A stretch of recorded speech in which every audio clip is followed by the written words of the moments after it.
तो इस वीडियो में हम जानेंगे what is electrophiles and nucleophiles. तो देखें, पहले लेते हैं हम इलेक्ट्रोफाइल्स को। तो इलेक्ट्रोफाइल्स क्या होते हैं? ये इलेक्ट्रॉन लविंग स्पीसीज होते हैं, जहाँ पे इलेक्ट्रॉन्स की कमी होती है ना, जब ये इलेक्ट्रॉन से लव करेंगे, यानी इलेक्ट्रॉन लविंग स्पीसीज।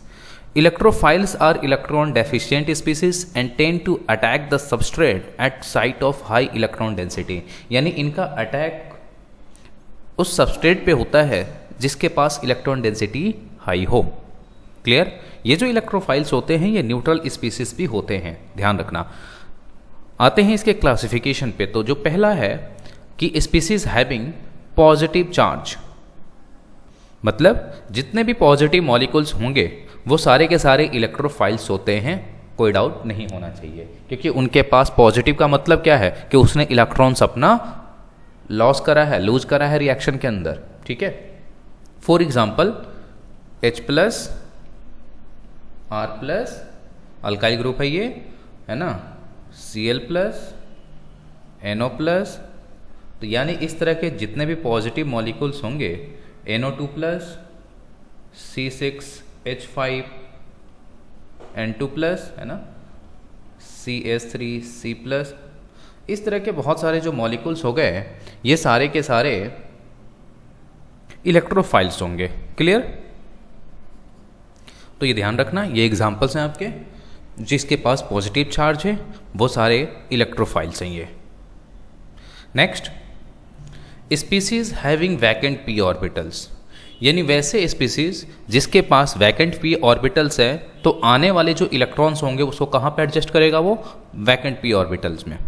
ओके, यानी जिसका p ऑर्बिटल्स कंप्लीटली फिल्ड नहीं हो वो स्पीसीज भी इलेक्ट्रोफाइल की तरह बिहेव करेगा। ठीक है, तो for example BF3, BCl3, okay, BBr3, फिर आपका कार्बिन हो गया। मैं कार्बिन के बारे में थोड़ा सा बता दूं। देखो, कार्बिन में कार्बन के पास आपके पास होता है 4 वैलेंस इलेक्ट्रॉन होते हैं। तो दो जो मैं कार्बिन के बारे में यहां बता दूं, जैसे देखो ये 2 इलेक्ट्रॉन्स इसके एज इट बने रहेंगे इस एटम पे, तो ये सिंपली इसी को आप कार्बिन बोलते हो। ये ऐसे भी हो सकता है, मतलब 2 इलेक्ट्रॉन्स बॉन्ड बनाएंगे और 2 इलेक्ट्रॉन्स एज इट एटम पे पड़े रहेंगे, तो इसे आप बोलोगे कार्बिन। इस तरह से और भी स्पीसीज हो सकते हैं जिनके पास वैकेंट p ऑर्बिटल्स होगा। वैसे ही species having vacant d orbitals, FeCl3, zinc chloride, FeCl2, इस तरह के जो मॉलिक्यूल्स होंगे, स्पीसीज होंगे, इनके पास वैकेंट d ऑर्बिटल्स हैं। ठीक है, यानी वैकेंट d ऑर्बिटल्स, आने वाले जो इलेक्ट्रॉन्स होंगे वो कहाँ पे सेट हो जाएंगे? आपके d ऑर्बिटल में। तो ये जो स्पीसीज हमने देखा, इनमें d ऑर्बिटल वैकेंट होने की वजह से ये एज अ इलेक्ट्रोफाइल बिहेव करेंगे। नेक्स्ट है हमारा हैलोजन एटम मॉलिक्यूल्स, जैसे फ्लोरीन, क्लोरीन, ब्रोमीन और आयोडीन। ये हाइलोजन एटम के जो मॉलिक्यूल हैं ये एक इलेक्ट्रोफाइल की तरह बिहेव करेंगे। ठीक है, क्यों करेंगे? क्योंकि इनका जो sigma anti bonding molecular orbital है वो वैकेंट होता है, ये ध्यान रखना। नेक्स्ट है फिर pi bonding molecule. Pi bonding molecule की अगर हम बात बोले तो जैसे SO3, okay, CO2, okay, ketone आपका RCN, यानी इस तरह के जो मॉलिक्यूल्स होंगे ये सारे के सारे इलेक्ट्रोफाइल की तरह काम करेंगे। क्यों करेंगे? क्योंकि देखो यहाँ पे मोर इलेक्ट्रोनेगेटिव चार्ज, यहाँ पे मोर इलेक्ट्रोनेगेटिव एटम ऑक्सीजन है, जिसकी वजह से ये सल्फर पे इलेक्ट्रॉन डेंसिटी को घटा देंगे, जिसकी वजह से सल्फर पे आ जाएगा पार्शियल पॉजिटिव चार्ज। ठीक है, तो वो साइड जो होगा वो एज ए इलेक्ट्रोफाइल काम करेगा और उस पर सिंपली न्यूक्लियोफाइल का अटैक हो जाएगा। वैसे ही CO2 में है तो कार्बन पे इलेक्ट्रॉन डेंसिटी घटा दी जाएगी, जिसकी वजह से कार्बन पे आ जाएगा पॉजिटिव चार्ज। वैसे ही RCN है, ठीक है ना, वैसे ही कीटोन है आपका। नेक्स्ट आते हैं न्यूक्लियोफाइल। तो न्यूक्लियोफाइल क्या होते हैं? Nucleus loving species. ओके, यानी nucleophiles are electrons donor species. Nucleophile tends to attack the electron deficient species. ये वहाँ पे अटैक करते हैं जहाँ पे इलेक्ट्रॉन की डेंसिटी कम हो।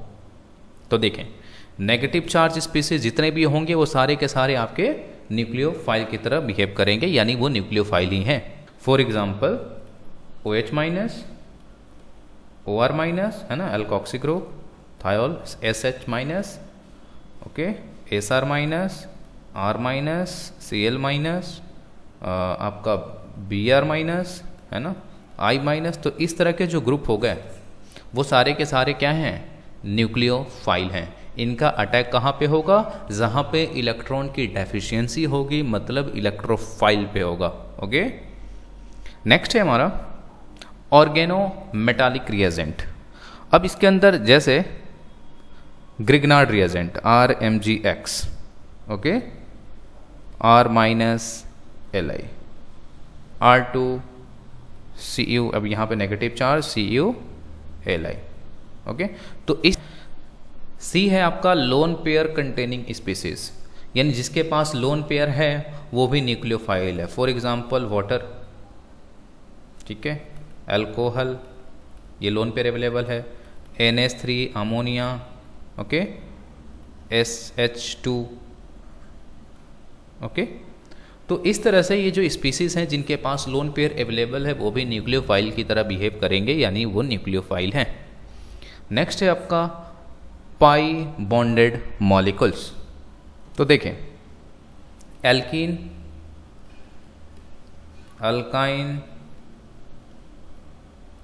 बेंजीन, ठीक है, ऐसे ही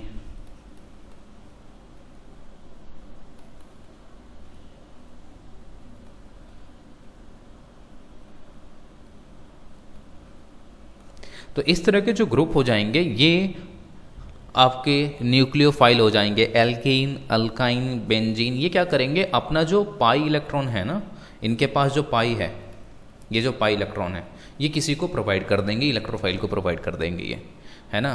बेंजीन है, ये अपना पाई इलेक्ट्रॉन प्रोवाइड कर देता है इलेक्ट्रोफाइल को। अब कुछ स्पीसीज ऐसे हैं जो electrophile as well as nucleophile दोनों की तरह बिहेव करते हैं। जैसे हमने देखा था, मैंने बताया था पिछले केस में आपको हैलोजन वाले, तो वो जो ग्रुप हैं हैलोजन मॉलिक्यूल्स जो होते हैं वो सारे के सारे इलेक्ट्रोफाइल और न्यूक्लियोफाइल ये दोनों की तरह बिहेव कर सकते हैं। अब वो डिपेंड करेगा कि रिएक्शन कैसा है, किसके साथ रिएक्शन हो रहा है। ओके।